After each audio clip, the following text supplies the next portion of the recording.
Hay que destruir esa idea parasitaria que ha aprendido en Occidente, que dice que la tarea del Estado, o sea, del burócrata, es controlar cada aspecto de la vida de los ciudadanos.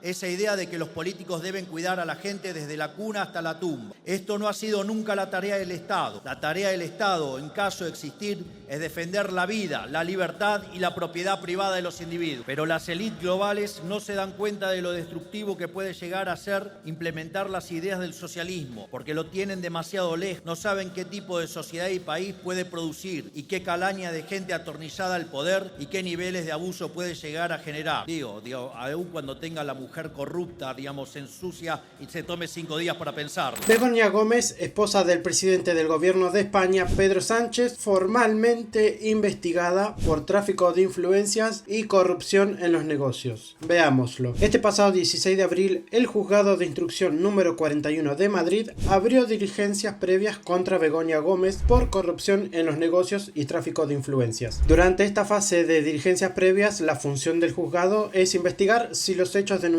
pueden ser consecutivos de delito o no, y quién o quiénes pueden ser los autores de esos hechos potencialmente punibles. Así pues, que un juzgado abra diligencias previas para arrancar el procedimiento dirigido a investigar si los hechos denunciados sobre Begoña Gómez son o no son consecutivos de delito, no implica que Begoña Gómez haya sido formalmente imputada por el juzgado a causa de esos delitos que la denuncia le atribuye. Recordemos que si bien la imputación no es en absoluto una condena, estar imputado no significa ni muchísimo menos que alguien termine siendo condenado. La imputación sí requiere por parte del tribunal un juicio de verosimilitud iniciario, es decir, el tribunal se ha de apreciar que potencialmente la persona denunciada puede ser autora de los hechos punibles que se están denunciando. Pero repito una vez más, porque esto es muy importante,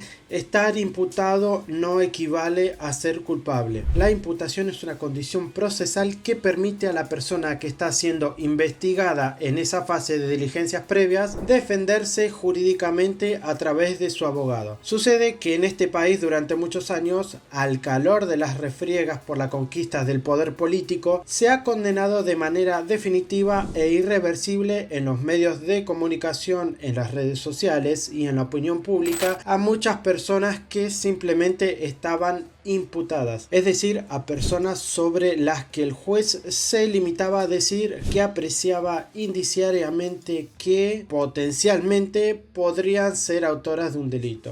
Y claro, como en el imaginario colectivo se ha instalado la idea de que imputado es igual a culpable, desde el punto de vista del debate público, de la propaganda pública, que Begoña Gómez haya sido imputada en esa fase de diligencias previas o no lo haya sido, tiene una enorme repercusión política y mediática. Y hasta el momento no hemos podido saber si Begoña Gómez estaba imputada o no lo estaba, a pesar de que el juzgado de instrucción número 41 de Madrid abrió, como hemos dicho, diligencias previas para investigar el tráfico de influencias y la corrupción en los negocios que se le atribuía a Begoña Gómez. Como ese juzgado también había declarado ese mismo día que el sumario era secreto, no teníamos conocimiento de su contenido. Sabíamos que se habían abierto diligencias previas, pero no sabíamos nada más. Es decir, que Begoña Gómez podía estar imputada o podía no estarlo. No lo sabíamos. Pero hace 2 semanas el gobierno filtró a los medios de comunicación un informe de la UCO, de la unidad de la Guardia Civil encargada de investigar delitos económicos, donde se exculpaba a Begoña Gómez de los posibles delitos que se le atribuían, si bien también la UCO aclaraba que no disponía de toda la información, de toda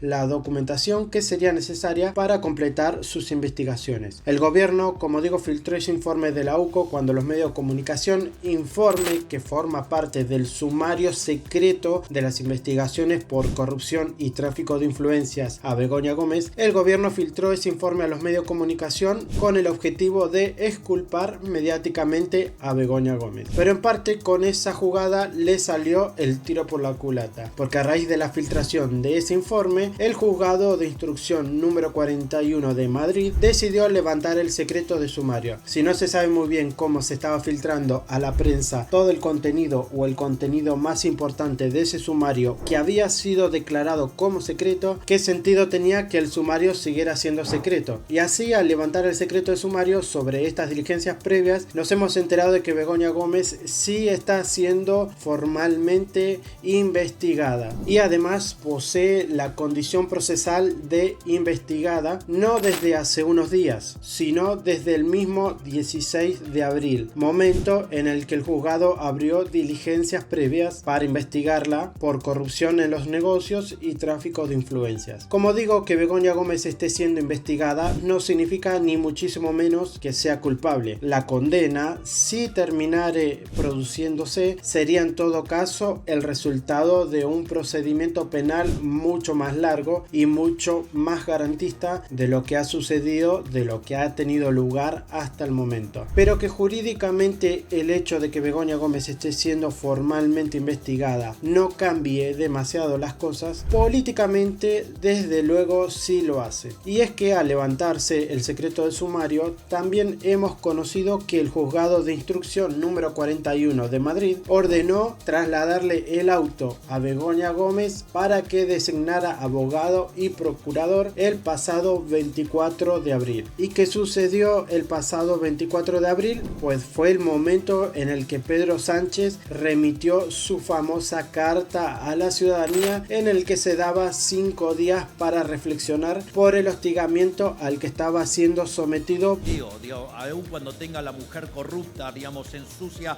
y se tome 5 días para pensarlo. Por la máquina de fango mediática que no paraba de divulgar y de difundir bulos sobre su honorable esposa. Es decir, que la reacción de Pedro Sánchez a la declaración formal de su esposa como persona investigada fue montar una opereta mediática lacrimógena para desviar el foco de atención, para victimizarse y para soslayar el escrutinio público sobre la condición procesal de su esposa. De hecho, no perdamos de vista que a partir de ese momento en el que Pedro Sánchez ya sabía perfectamente que su esposa estaba siendo formalmente investigada, el propio Pedro Sánchez y el resto del Partido Socialista Obrero Español han salido mediáticamente en tromba a negar que Begoña Gómez estuviese siendo formalmente investigada. Se nos insistía una y otra vez en el que el juzgado únicamente había abierto diligencias previas, pero sin declarar a Begoña Gómez como persona formalmente investigada. En otras palabras, al mismo tiempo que nos decían que había que perseguir los bulos